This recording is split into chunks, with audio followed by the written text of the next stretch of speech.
Tapi demikian juga hak asasi jiwa yang mau mendekatkan kepada Allah SWT dikasih juga sama Allah. Gitu. Jadi di sini Allah itu bagaimana hambanya saja maunya gitu. Jadi bebas memilih, bebas memilih. Ya.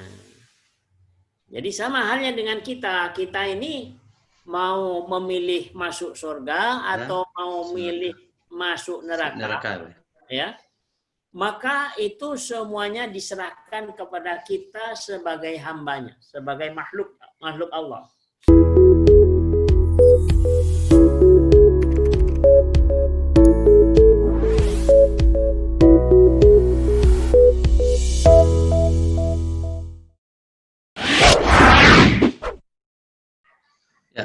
Assalamualaikum warahmatullahi wabarakatuh, Bah. Waalaikumsalam warahmatullahi wabarakatuh. Ya, ini kajian kita mengenai masalah setan nih, Bah. Masalah iblis dan setan ini gangguan banyak banget oleh setan nih, Bah.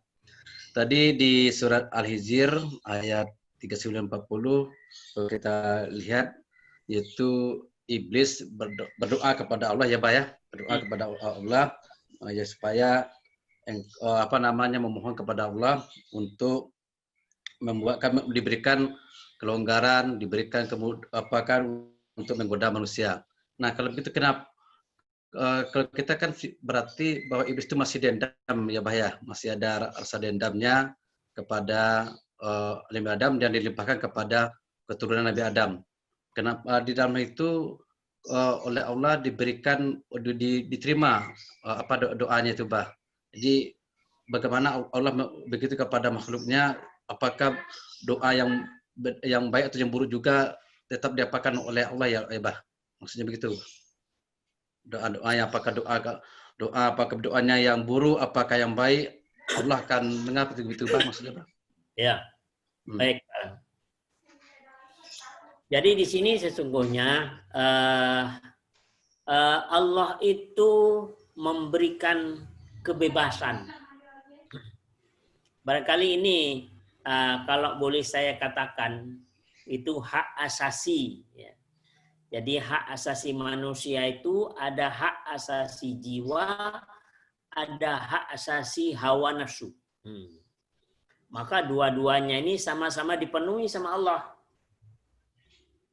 Jadi kalau iblis tadi, ya, hak asasi hawa nafsunya yang diminta kepada Allah, ya diberi. Jadi. Nah, tapi demikian juga hak asasi jiwa yang mau mendekatkan kepada Allah SWT dikasih juga sama Allah. Gitu. Jadi di sini Allah itu bagaimana hambanya saja maunya gitu. Jadi bebas memilih, bebas memilih. Ya. Jadi sama halnya dengan kita ini mau memilih masuk surga atau mau memilih masuk neraka, ya, maka itu semuanya diserahkan kepada kita sebagai hambanya, sebagai makhluk Allah.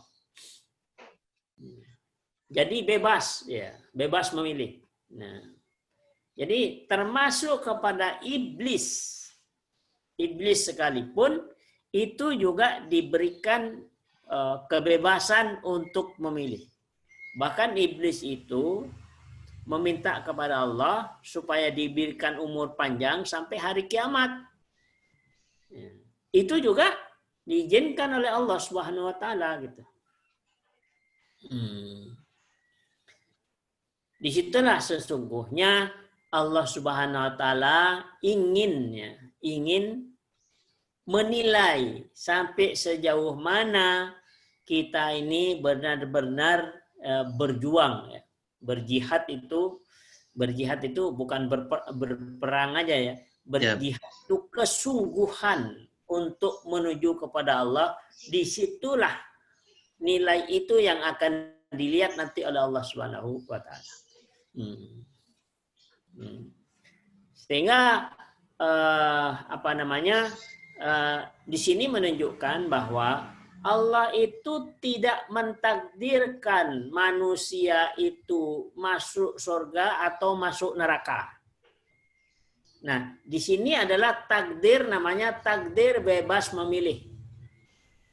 Kalau kita lihat sejarah misalnya, kan itu yang namanya iblis.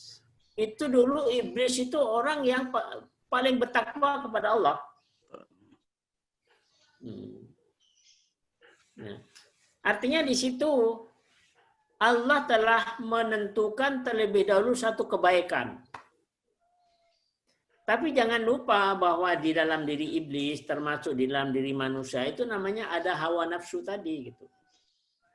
Nah, rupanya hawa nafsu inilah sesungguhnya yang iblis sendiri tidak mampu mengatasi hawa nafsunya, sehingga ketika diperintahkan untuk sujud kepada Adam, dia tidak mau, sombong dia. Karena aku dibuat dari api. Ya. Bisa juga dia merasakan, loh, aku ini kan lebih senior, lebih tua.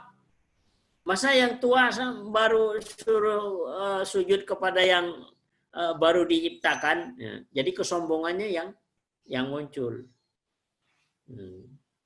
Iblis lupa bahwa sesungguhnya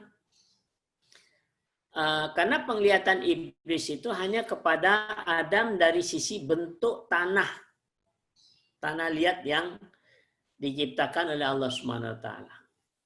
Dia tidak tahu apa yang dimasukkan ke dalam tanah tadi, yang dihembuskan ruh dan jiwa, disitulah sesungguhnya kemuliaan yang Allah berikan kepada Adam yang tidak diketahui oleh iblis tadi.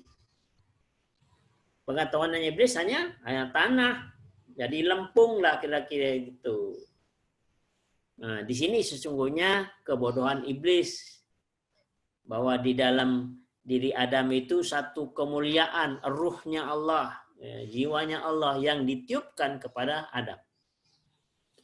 Sehingga dengan demikian kesombongan iblis tadi ya muncul karena sesungguhnya iblis tidak bisa mengendalikan hawa nafsunya. Jadi di sini menunjukkan bahwa bebas memilih mau masuk surga, mau masuk neraka, diserahkan kepada hambanya. Jadi Allah tidak mentakdirkan. Jadi misalnya seperti iblis, Allah tidak mentakdirkan iblis masuk neraka. Iblis masuk neraka itu karena maunya iblis sendiri. Awalnya kan iblis ini bertakwa kepada Allah. Iya, iya, Pak.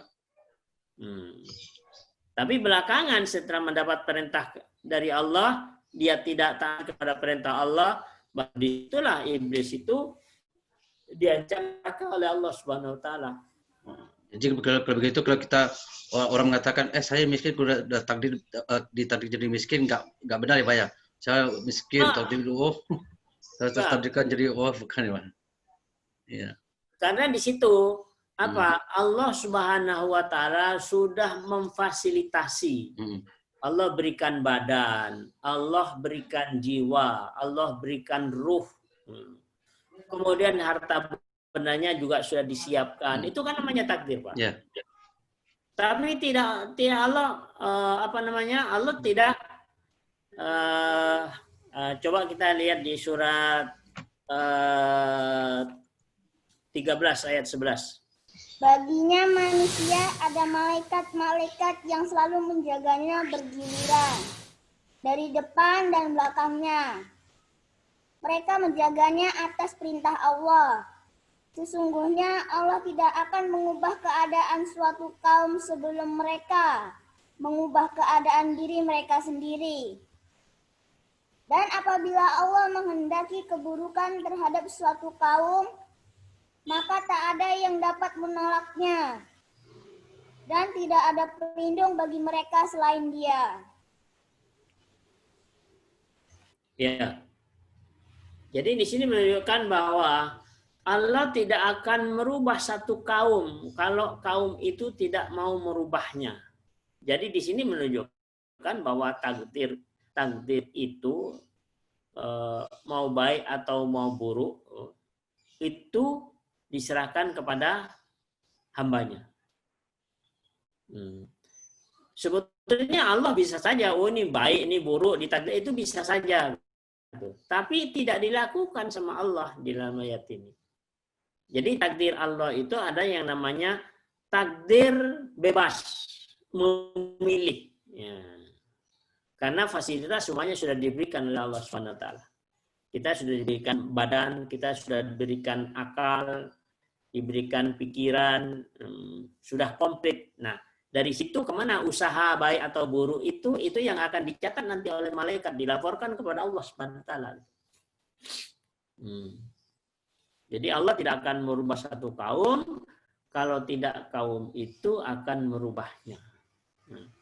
Jadi oh ini takdir, oh ini takdir masuk neraka atau takdir kaya, takdir miskin. Enggak ada gitu. Jadi semuanya itu bergantung kepada upaya manusia.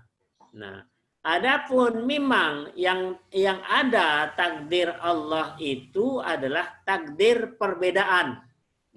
Takdir perbedaan ya Pak? Perbedaan. Ya, jadi artinya misalnya oh ini ada yang misalnya ada yang hartanya banyak, ada yang hartanya menengah, ada yang ya itu ya. Nah, itu diciptakan oleh Allah. Sebab kalau tidak diciptakan begitu, misalnya begini. Orang kaya semuanya. Nggak ada yang miskin. Kaya semuanya kan. Kira-kira yang mau bangun gedung itu siapa? Tukangnya nggak ada. Tukangnya nggak ada. Ada semua. Nggak ada tukang ya gedungnya yang jadi gitu.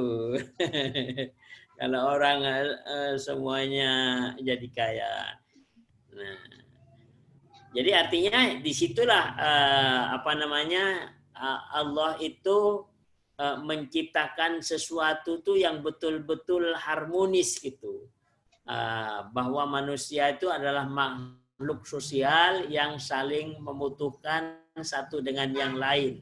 Begitulah Allah menciptakan itu. Iya, Bah. Makasih, Bah. Persepsi sama ini kan persepsi kita kan begitu, Bah. Pasti orang kebanyakan, oh ini Allah kenapa kamu kok nggak sholat sudah takdirkan begini ya. Ternyata apa kata Bah tuh udah paham kita semuanya, Bah. Iya. Iya, itu sebetulnya omongannya orang males itu Pak. Iya. Itu. Ya, Bah. Padahal Alhamdulillah sudah makasih. difasilitasi oleh Allah, dikasih jiwa, kasih pikiran, kasih akal, kasih ruh, kasih jiwa, sudah lengkap gitu. Ya, dikasih Al-Quran. Iya. Ya, karena memang manusia itu memang untuk mencapai satu kebaikan itu harus berusaha, harus melakukan sesuatu. Beda dengan malaikat. Kalau malaikat itu kan tidak diberikan hawa nafsu. Iya. Jadi dia itu hanya berbuat baik saja. Apa yang diperintah Allah langsung baik. Karena nggak ada hawa nafsu, nggak ada tantangan dari dalam. Gitu. Sehingga nggak ada namanya malaikat masuk neraka, nggak ada. Semua malaikat adalah masuk neraka karena tidak ada hawa nafsunya. Nah, sementara kita manusia ini, manusia sama jin itu ada hawa nafsunya. Nah, tujuan hawa nafsu itu ketika kita dengan hawa nafsu itu saling memperebutkan kekuasaan, maka disitulah sesungguhnya nilai seseorang itu. Yeah. Kalau misalnya bisa mengendalikan hawa nafsu, maka nilai kebaikannya di sisi Allah. Tapi ketika misalnya jiwa yang dikendalikan oleh hawa nafsu, maka nilai keburukannya juga ya dicatat juga sama Allah Subhanahu wa taala. Jadi begitulah cara Allah itu untuk memakmurkan bumi ini. Kalau tidak ada itu kan sepi-sepi aja. Iya, Pak. Misalnya manusia nggak dikasih hawa nafsu, jin nggak dikasih hawa nafsu, sepi gitu. Nggak ada tantangan hidup itu gitu. Nah, maka di situ dibuatlah tantangan itu supaya ada usaha. Gitu. Begitulah maunya Allah seperti itu, Pak. Iya, Pak. Terima kasih banyak, Pak.